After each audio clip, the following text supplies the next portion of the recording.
Hi friends. आर्थिक भूगोल की श्रृंखला में हम पढ़ रहे थे संसाधनों के बारे में। तो संसाधनों में अभी तक हमने देखा था कि संसाधन होते क्या हैं, उसकी कुछ परिभाषाएं देखी थी और उससे जुड़े कुछ कॉन्सेप्ट यानी कुछ संकल्पनाएं जो थी उन पे डिस्कस किया था। तो फिलहाल इस वीडियो में हम देखेंगे कि संसाधनों का वर्गीकरण और संसाधन संरक्षण के बारे में। फिलहाल इससे यही इतने क्वेश्चन इस पार्ट से पूछे जाते हैं कि संसाधन क्या होते हैं, उसकी अर्थ एवं परिभाषा पूछी जाती है और उसकी संकल्पनाएं पूछी जाती हैं और संसाधनों का वर्गीकरण या संसाधन संरक्षण।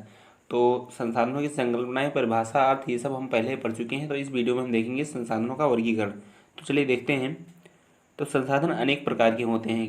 मतलब आपको पता होगा संसाधन की परिभाषा आपको पता होगी कि जितने भी हमारे संसाधन हैं वो क्या होते हैं, मानव के लिए उपयोगी होते हैं। मतलब जो भी मानव के लिए उपयोगी तत्व या पदार्थ हैं उन्हीं को हम संसाधन बोलते हैं। तो संसार में बहुत सारी ऐसी चीज़ें हैं जो मानव के लिए उपयोगी हैं, मानव के लिए महत्वपूर्ण है। तो सारे संसाधन हैं। तो संसाधनों की क्या हुआ, उनको आसानी से समझने के लिए, आसानी से उनका अध्ययन करने के लिए उनको कई भागों में वर्गीकृत किया गया है। तो विभिन्न प्रकार के जो वैज्ञानिक थे, विभिन्न प्रकार के जो हमारे भूगोलवेत्ता थे, उन्होंने इसे भिन्न भिन्न प्रकार से मतलब इसका विभाजन किया है, इसका वर्गीकरण किया है। तो इन वर्गीकरण का जो आधार है, अधिकार क्षेत्र है, पुनः पूर्ति हो गया, वितरण क्षेत्र या उपयोगिता, इन आधारों पर क्या है, संसाधनों का वर्गीकरण किया गया है। तो इसमें से पहला हमारा जो वर्गीकरण का जो आधार है वो है हमारा क्षेत्र व वितरण की दृष्टि से। तो चलिए देखते हैं क्षेत्र व वितरण की दृष्टि से हमारे संसाधन कितने प्रकार के होते हैं।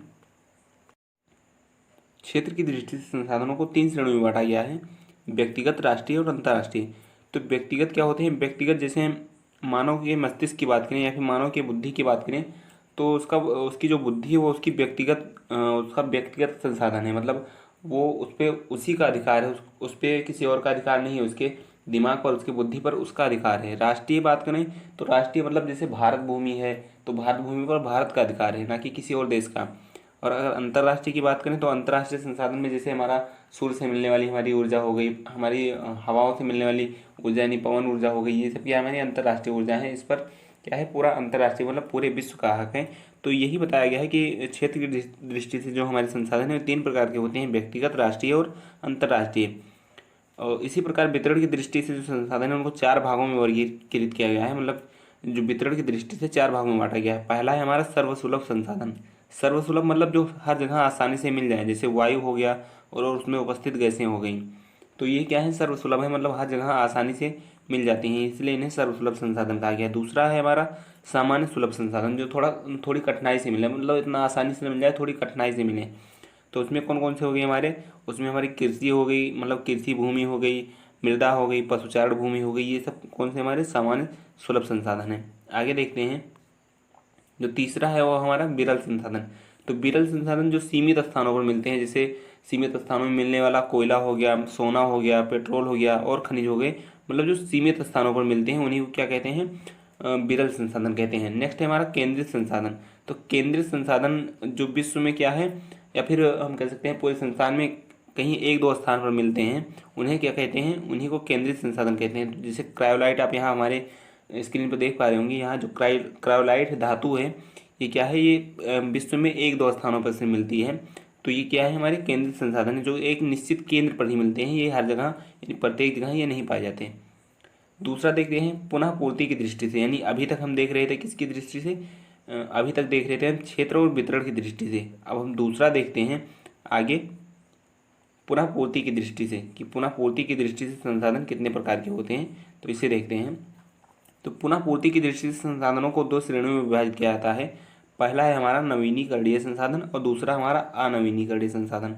तो नवीनीकरणीय संसाधन क्या है, नवीनीकरणीय को अक्षय या प्रवाही संसाधन बोलते हैं, अक्षय संसाधन या प्रवाही संसाधन, जिन्हें बोलते हैं रिन्यूएबल रिसोर्सेज। तो इनके बारे में देखते हैं, रिन्यूएबल रिसोर्सेज के बारे में, यानी नवीनीकरणीय संसाधन के बारे में।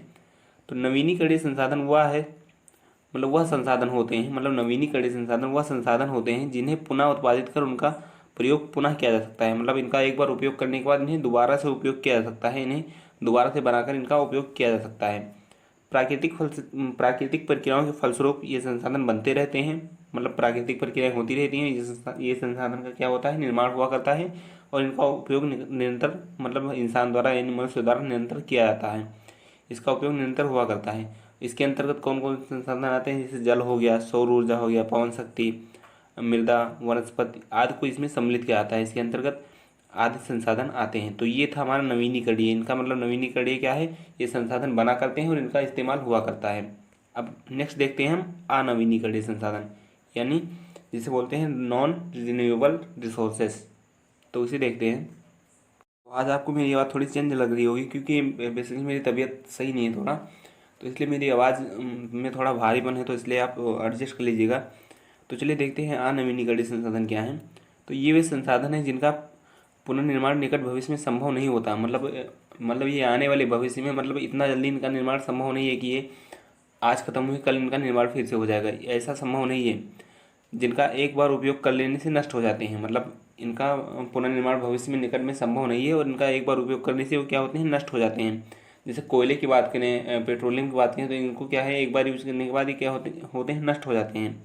लेकिन सर्वथा ऐसा नहीं है कि इन संसाधनों की पुनर्स्थापना नहीं होती। मतलब ऐसा नहीं है कि ये दोबारा संसाधन ये नहीं बनते, दोबारा संसाधन ये बनते हैं, लेकिन इसमें हजारों नहीं लाखों अरबों लाखों करोड़ों वर्ष लग सकते हैं। जैसे कोयले का निर्माण हो गया, फिर पेट्रोलियम का निर्माण हो गया, तो हमारे आज से अरबों लाखों वर्ष पहले जब हमारे पेड़ पौधे दबे थे, चट्टानों के नीचे दब गए थे, तो उससे क्या हुआ, हमारे कोयले का निर्माण हुआ, इससे हमारे खनिज तेल का निर्माण हुआ। तो इसी प्रकार इसमें हजारों वर्ष नहीं बल्कि लाखों अरबों वर्ष लग सकते हैं। ऐसा नहीं कि ये संसाधन दोबारा बनते नहीं है, बनते हैं, लेकिन हाँ इसमें लाखों अरबों वर्ष लग सकते हैं, यही बताया गया है। तो इसमें जो है सभी प्रकार के धात्विक और अधात्विक जितने हमारे खनिज हैं वो सभी इसमें आ जाते हैं, यानी अनवीनीकरणीय संसाधन में आ जाते हैं। जैसे कोयला हो गया, पेट्रोलियम हो गया और अन्य खनिज हो गए, तो उनको क्या है, अनवीनीकरणीय संसाधन में सम्मिलित किया जाता है। अब नेक्स्ट देखते हैं हम सामान्य जो प्रचलित विचार है उसके आधार पर जो हमारे संसाधन है वो कितने प्रकार के होते हैं। तो सामान्य प्रचलित विचारों के आधार पर हमारे संसाधन दो प्रकार के होते हैं। पहला है हमारा प्राकृतिक संसाधन, दूसरा है हमारा मानवीय संसाधन। तो प्राकृतिक संसाधन और मानवीय संसाधन क्या होते हैं, इसे आइए हम देखते हैं। तो पहला है हमारा प्राकृतिक संसाधन। तो चलिए देखते हैं प्राकृतिक संसाधन क्या होते हैं। तो प्राकृतिक मतलब आप वैसे समझ चुके होंगे कि जो प्रकृति द्वारा प्रदत्त हों, जो प्रकृति द्वारा हमें प्रदान किए जाएँ, वही हमारे प्राकृतिक संसाधन होते हैं। तो प्राकृतिक संसाधन से तात्पर्य उन संसाधनों से है जो प्राकृतिक वातावरण ने हमें प्रदान किए हैं। प्राकृतिक वातावरण ने हमें प्रदान किए हैं, उन्हीं को क्या बोलते हैं, प्राकृतिक संसाधन बोलते हैं। जिनके निर्माण में मानव का कोई हाथ नहीं है, मतलब मनुष्य का कोई हाथ नहीं, जो प्रकृति द्वारा प्रदत्त किए गए हैं वही प्राकृतिक संसाधन है। तो ये सब चीज़ आप आसानी से समझ सकते हैं, इसे आपको समझने में दिक्कत नहीं होनी चाहिए। तो इसमें कौन कौन से हो गए हमारी, जैसे वायु हो गई, वायु को मनुष्य ने तो बनाया नहीं है, हवा मनुष्य ने तो बनाई नहीं है। सौर ऊर्जा हो गई, भूमि, मृदा, नदियाँ, जलप्रपात, तालाब, महासागर, खनिज संसाधन, धात्विक और अधात्विक खनिज, शक्ति के साधन आदि इसी संसाधन के अंतर्गत आते हैं। मतलब ये सब क्या है, हमारे प्राकृतिक संसाधन के अंतर्गत आते हैं। तो ये चीज़ें आप याद रखिएगा। आगे देखते हैं मानवीय संसाधन, यानी मानव द्वारा निर्मित जो संसाधन है, या फिर हम कह सकते हैं जो मानव मतलब प्रकृति द्वारा तो प्रदत्त किए, मतलब प्रकृति द्वारा ये बनाए तो गए संसाधन तो प्राकृतिक है, लेकिन इनका उपयोग मानव अपने तरह से करता है, तो इसी को क्या बोलते हैं, मानवीय संसाधन बोलते हैं।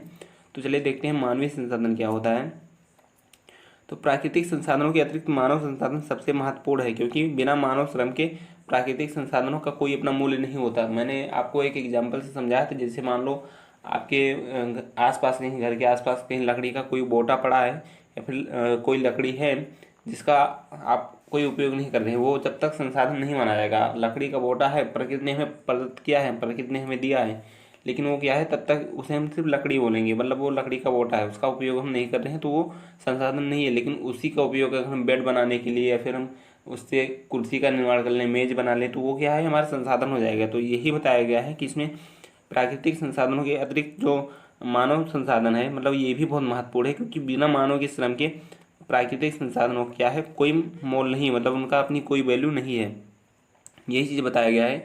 तो मानव ने अपने श्रम, ज्ञान और तकनीक से विभिन्न विविध संसाधनों का उपयोग कर लिया है और कर रहा है। जैसे मैंने आपको लकड़ी का एग्जाम्पल दिया, इसी प्रकार कोयले की खदान हो गई, तमाम कोयले की खदान से विभिन्न प्रकार के खनिज निकाले जाते हैं, कोयला, पेट्रोलियम और अन्य धात्विक और अधात्विक खनिज निकाले जाते हैं। तो ये सब क्या हो गया, हमारे ये मानवीय संसाधन है। मानवीय संसाधन मतलब प्राकृतिक संसाधन क्या है, मानव अपने तरह से यूज कर रहा है, यही हमारे क्या है, मानवीय संसाधन है। आगे हम देखते हैं।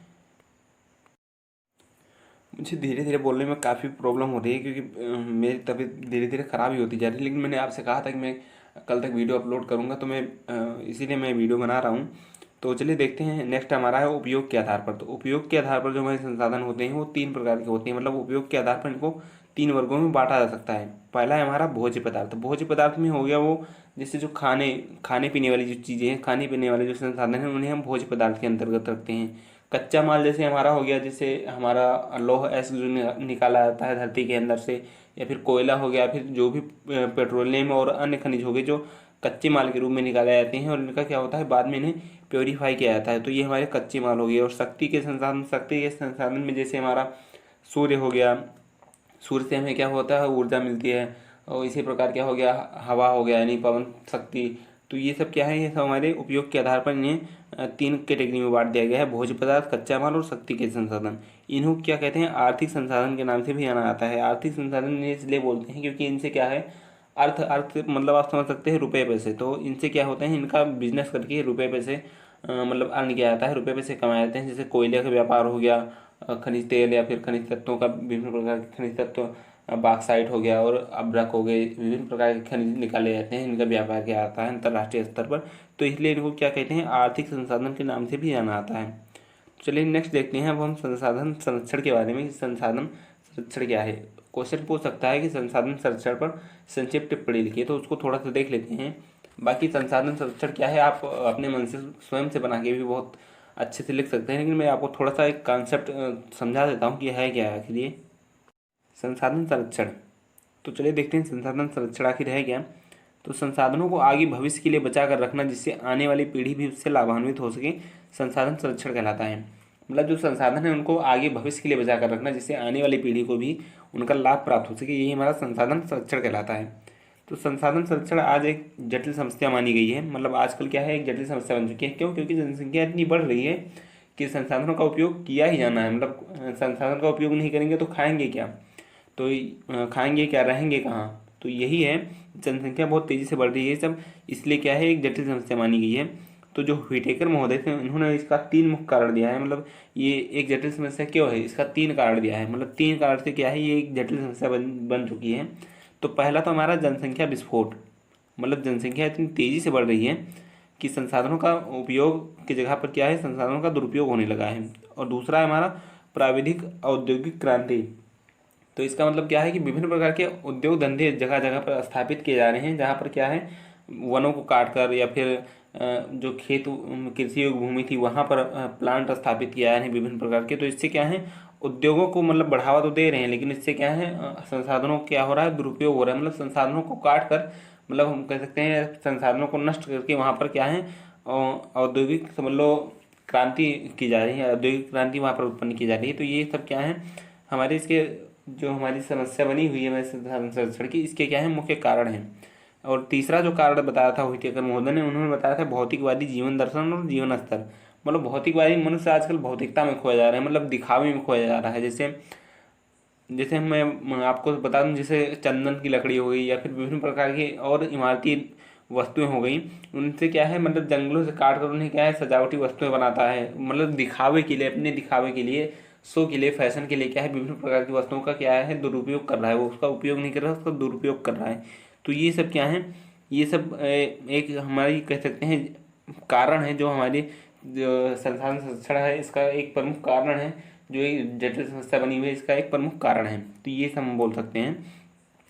तो आगे बात करते हैं। अतः मानव उसकी संख्या और जीवन स्तर, संसाधनों के बीच विरोध, इन सब में क्या है सामंजस्य स्थापित होना चाहिए। मतलब क्या है मानव और उसकी जो जनसंख्या इतनी तेजी से बढ़ रही है उसमें और उसके जीवन स्तर में, ये नहीं कि भौतिकवादी जीवन को बढ़ावा दी, ये नहीं कि यहाँ दिखावे को बढ़ावा दी, बल्कि जितना यूज करना चाहिए उतना ही यूज करें, उसका मिसयूज नहीं करना चाहिए। यही चीज़ में बताया गया है, यही संसाधन संरक्षण का मुख्य उद्देश्य है। तो मैं आपको कॉन्सेप्ट में आपको समझा दिया कि संसाधन संरक्षण आखिर है क्या, और इसके बारे में आप अगर आ भी जाएगा क्वेश्चन तो आप काफ़ी अच्छे से आप बनाकर भी लिख सकते हैं।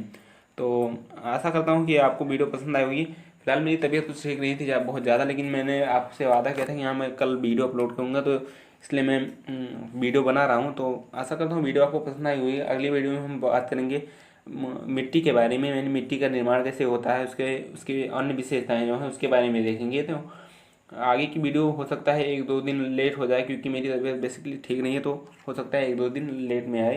तो आप देख लीजिएगा। तो मिलते हैं आपसे नेक्स्ट वीडियो में, तब तक के लिए जय हिंद जय भारत।